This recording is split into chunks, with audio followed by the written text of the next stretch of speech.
झालावाड़ जिले के पीपलोदी क्षेत्र में हाल ही में जो भयावह हादसा हुआ, उसने पूरी राजस्थान को झकझोर कर रख दिया है। एक स्कूल की छत गिर गई, 30 से ज्यादा मासूम बच्चे मलबे में दब गए, 7 मासूमों ने वही दम तोड़ दिया। यह कोई प्राकृतिक आपदा नहीं थी, यह एक सोई हुई व्यवस्था का खौफनाक परिणाम था। शिक्षा के नाम पर बच्चों को जो भवन मुहैया कराए गए हैं, वो अब कक्षाएं नहीं बल्कि जानलेवा खंडहर बन चुके हैं। ये मैं नहीं कह रहा हूं, ये राजस्थान की जनता कह रही है।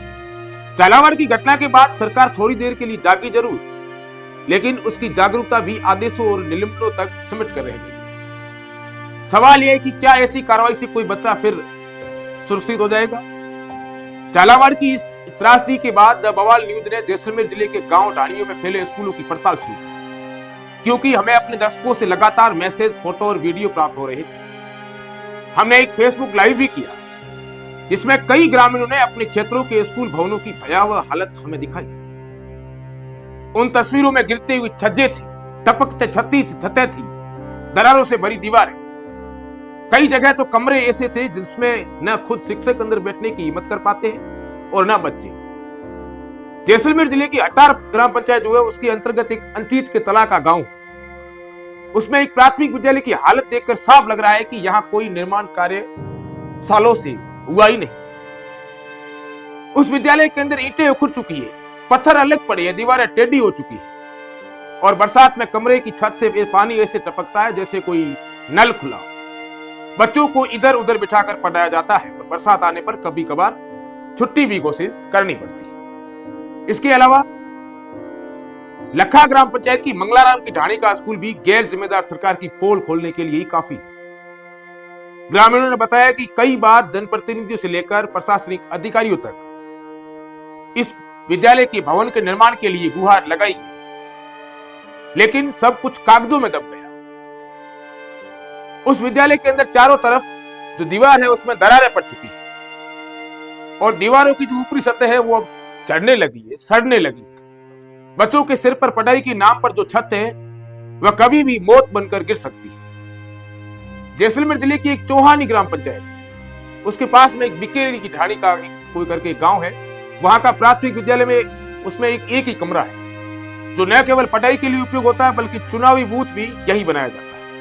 लोकतंत्र और शिक्षा दोनों की नींव एक ही कमजोर दीवारों पर टिकी हुई। स्कूल भवन इतना खतरनाक हो गया है कि स्थानीय लोग अब अपने बच्चों को वहां भेजने से डरते हैं। उन्हें डर है कि कोई हादसा न हो जाए, क्योंकि दीवारों की हालत यह है कि बिना हवा चले ही झरझराहट की आवाजें आती है। वहीं जैसलमेर के खूड़ी क्षेत्र में भी कई ऐसे सारे विद्यालय हैं जहां पर पुराने निर्माण की वजह से टूटे हुए दरवाजे पड़े हैं, खिड़कियों के नाम पर खाली फ्रेम और फर्श पर पड़े गड्ढे आपको नजर आए। यह सब देखकर साफ समझ आता है कि यहाँ शिक्षा नहीं बल्कि लापरवाही का पाठ पढ़ाया जा रहा है। स्कूल में बच्चों में बरसात में बाहर बैठना पड़ता है क्योंकि कमरे में पानी भर जाता है। सबसे दुखद स्थिति यह है कि जब ये देखने को मिली जब हमारी टीम जैसलमेर के फतेहगढ़ इलाके में पहुंची। यहाँ स्थिति बालिका विद्यालय की हालत बेहद ही खराब है। बेटियों के लिए सुरक्षित और प्रेरणादायक वातावरण का सपना दिखाने वाली सरकार को शायद यहाँ की हालत की खबर नहीं है। उस बालिका विद्यालय का भवन भी जर्जर हो चुका है, उसकी छतें कभी भी गिर सकती है। उनकी दीवारें, 4 दीवारी जो की हुई है, उसकी हालत बेहद ही गंभीर है।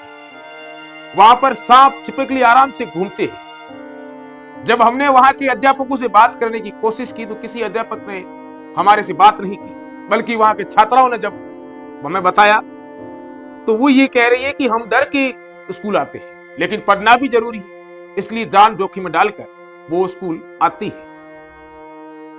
वहीं जैसलमेर के सम क्षेत्र में और भी ऐसे कई विद्यालय हैं जहां हालत देखकर आप अनुमान लगा सकते हो कि शिक्षा का स्तर पश्चिमी राजस्थान में भवनों को देखते हुए कितना होगा।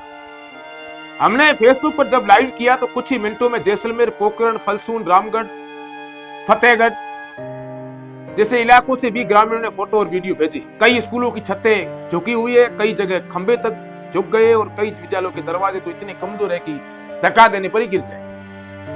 यह सच्चाई चुभती है, लेकिन इससे मुंह मोड़ना अब अपराध के बराबर होगा। सरकार के पास बजट है, योजनाएं है, अधिकारियों की लंबी चौड़ी फौज है, लेकिन जमीनी हकीकत यह है कि सुदूरवर्ती जिलों में बच्चों को ऐसे भवनों में पढ़ाया जा रहा है जो किसी भी दिन उनकी कब्र का कारण बन सकते हैं। सवाल ये उठता है कि आखिर कितनी मौतों के बाद सरकार वास्तव में हरकत में आएगी। और जैसलमेर जिले के लोगों की मांग है कि जैसलमेर जिले के सभी विद्यालयों का भौतिक निरीक्षण किया जाए, रिपोर्ट सार्वजनिक की जाए और जहां भी भवन असुरक्षित हो वहां तत्काल निर्माण कार्य शुरू किया जाए।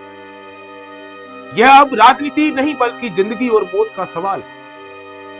और द बवाल न्यूज आपकी आवाज बनकर सरकार तक यह सवाल पहुंचा रही है और आप लगातार द बवाल से जुड़े रहिए। और आप बवाल को यह भी भेजें, अगर आप भी अपने गांव या ढाणी के स्कूल की जर्जर हालत से जूझ रहे हैं तो हमें वीडियो और जानकारी जरूर दें। हम उसे दिखाएंगे, सवाल पूछेंगे और जब तक जवाब नहीं मिलेगा तब तक चैन से हम नहीं बैठेंगे, क्योंकि ये सिर्फ पत्रकारिता नहीं, ये जिद है सच सामने लाने की। द बवाल न्यूज सच के साथ आपकी आवाज बन के हमेशा खड़ा रहेगा। ऐसे और भी कई विद्यालय है, अगर आपकी जानकारी में है तो आप हमें फोटो वीडियो जरूर उपलब्ध करवाएं, क्योंकि हम सरकार के नुमाइंदों तक ये बात पहुंचाने का पूरा प्रयास करेंगे। आप ऐसी ही खबरों को देखने के लिए द बवाल के साथ जुड़े रहें। उम्मीद करते हैं कि द बवाल की इस मुहिम में आप सारे के सारे लोग भागीदार होंगे, जैसलमेर झालावाड़ नहीं बन जाए। इसलिए हम सबको समय रहते पहले सक्रिय होना पड़ेगा। हमें सरकार के कानों तक इस आवाज को पहुंचाना ही होगा। धन्यवाद।